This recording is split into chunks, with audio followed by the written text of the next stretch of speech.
C'est un service de la DRAC de Normandie, donc c'est moi qui suis effectivement en charge de la conservation du château puisque le site appartient à l'État. Les grandes étapes, on peut les résumer simplement, et les grandes dates pour ceux qui voient un peu. Vous êtes ici à Gaillon, en face vous avez Château Gaillard. L'une des premières périodes très importantes, c'est que Philippe Auguste se trouve ici pendant qu'il assiège le Château Gaillard qui est en face. On a un certain nombre de textes sur cette période-là, on est en 1204. Voilà, très récente de ce venu. Voilà. Je vous remercie et je vous laisse quitter et redécouvrir ce lieu. Et les grandes dates pour ceux qui voient un peu. Vous êtes ici à Gaillon, en face vous avez Château Gaillard. L'une des premières périodes très importantes, c'est que Philippe Auguste se trouve ici pendant qu'il assiège le Château Gaillard qui est en face. On a un certain nombre de textes sur cette période-là, on est en 1204. Il va racheter le site du château, il va racheter les terrains en bas où il y a des vignes, puisque l'ensemble de la vallée de la Seine est couvert par des vignes, et puis il va racheter la forêt qui est derrière, et ça lui permet notamment de faire ça. Nous nous rendons compte qu'à l'époque, en fait, les archevêques avaient vraiment une fonction de seigneur. On va faire tout le tour pour vous indiquer le pavillon d'entrée, l'ancien bâtiment des cuisines, ici la grande maison, ce qu'on appelle la grande maison avec la vue sur la Seine, derrière l'aile nord et puis l'aile des souvenirs. Et tout au fond le pavillon Colbert.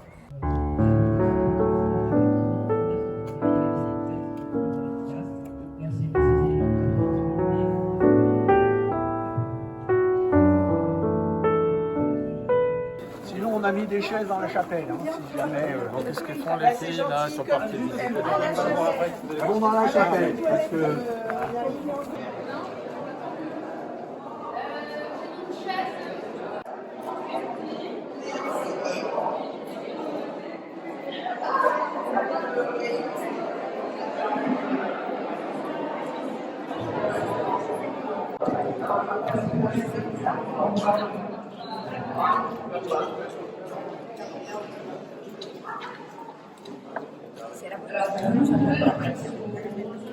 Il avait quand même des très grands gouvernements.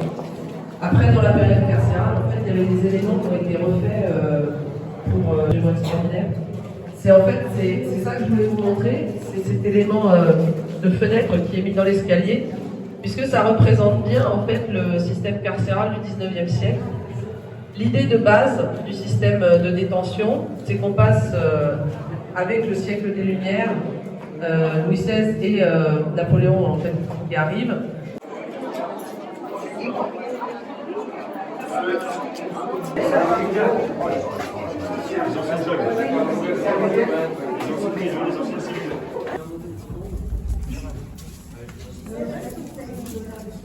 Alors là, par contre, oui. Zone de chantier, oui.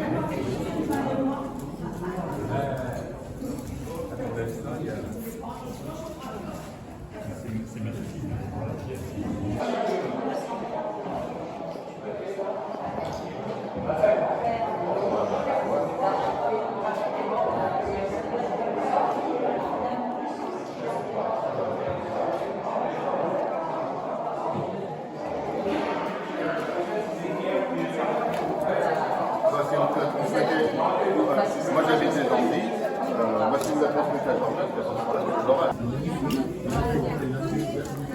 Voilà, ça, parce que le bas, ça nous...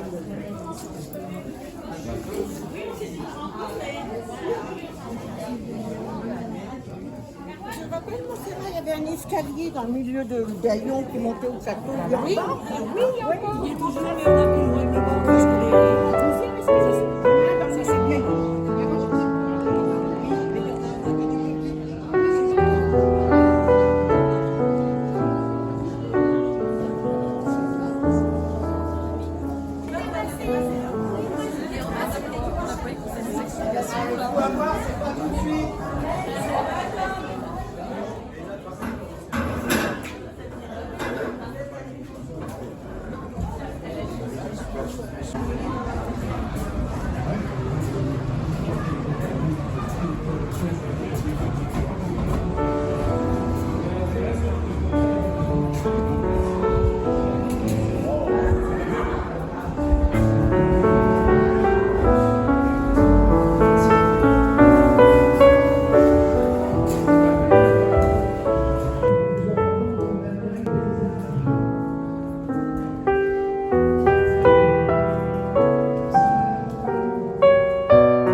Mais il y a Alexandre Lenoir qui est un inspecteur des monuments historiques, si vous voulez, si je prends un titre comparable à aujourd'hui, qui était passé à l'époque et qui avait récupéré 3000 pierres sculptées, et donc il les avait ramenées à Paris pour le musée des monuments français. Fin des années 80, je crois, de mémoire, l'ensemble des 3000 éléments sculptés qui ont été en partie remontés dans la cour, à leur place, et puis pour un certain nombre d'entre eux qui n'ont pas pu être placés, puisque la doctrine en matière de monuments historiques, c'est qu'on conserve le dernier état connu. Donc au château de Gaillon, en fait, il n'est pas question de remonter le château Renaissance, mais de conserver justement la période carcérale.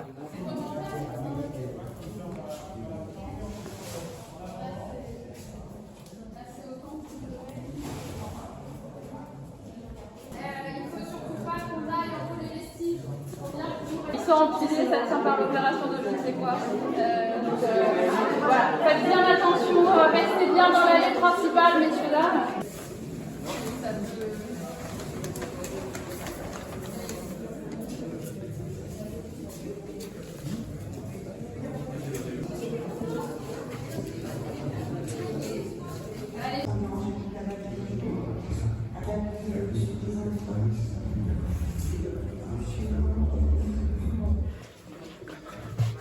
La ville de Gaillon. Alors pour l'histoire, ma mère est arrivée le 4 février ou le 5 février à Gaillon. Ma grande sœur est née le 25 février à Vernon et est décédée 6 mois plus tard. Et mon père, qui était interné au camp d'Argelès, a déserté le camp et est venu la rechercher. Est venu la rechercher à Gaillon. Est reparti dans les Pyrénées-Orientales. Et mon frère aîné est né à Aisne, dans la maternité qu'a créée une Suissesse pour toutes les femmes enceintes républicaines. Et mon frère est né donc à la maternité d'Aisne. Et nous sommes restés après dans les Pyrénées-Orientales, puisque nous sommes catalans, mes parents étaient catalans de Barcelone. Et là, vous venez de... Et là, moi maintenant, je suis à Sisteron, en Haute-Provence. On va appeler 2 personnes en même temps parce que c'est frères et sœurs. D'une famille dont on aura l'occasion de reparler la prochaine fois, parce qu'elle s'est dit, on va dire, allez, illustrée au moment de la Seconde Guerre mondiale sur Gaillon. Donc j'appelle Madame Scheherazade Henriotti et Monsieur Frédéric Linares.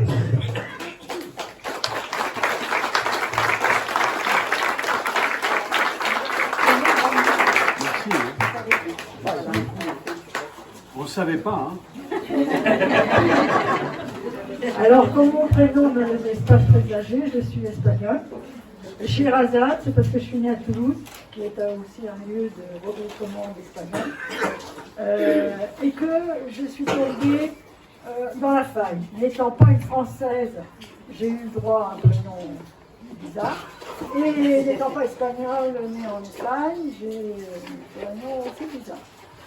Donc, c'est parce que je suis une Espagnole née en France que j'ai hérité de ce prénom. Mon prénom, qui est un très beau prénom, et que mon père a dû emmerder l'administration de Toulouse en leur racontant l'histoire et tout ce qu'il avait fait pour la France, et l'autre a dû dire « je marque tout, n'importe quoi, mais je vais arrêter ». Donc voilà, et c'est vrai que mon père s'est aussi illustré, puisqu'il n'est pas de Gaillon. Il a connu Argelès, sur-mer.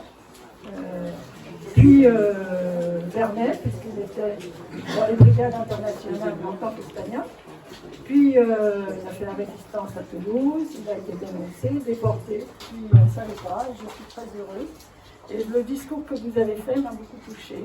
Parce que c'est vrai qu'en ce moment, on a besoin de fraternité et de se retrouver. Et voilà. Et j'espère aussi être présente pour parler du parcours. Et la 3e année, si toujours. J'espère bien, parce qu'on parlera de votre père le jour des 80 ans, où on célébrera en partie des 85 ans, pardon, vous voyez, je suis resté encore.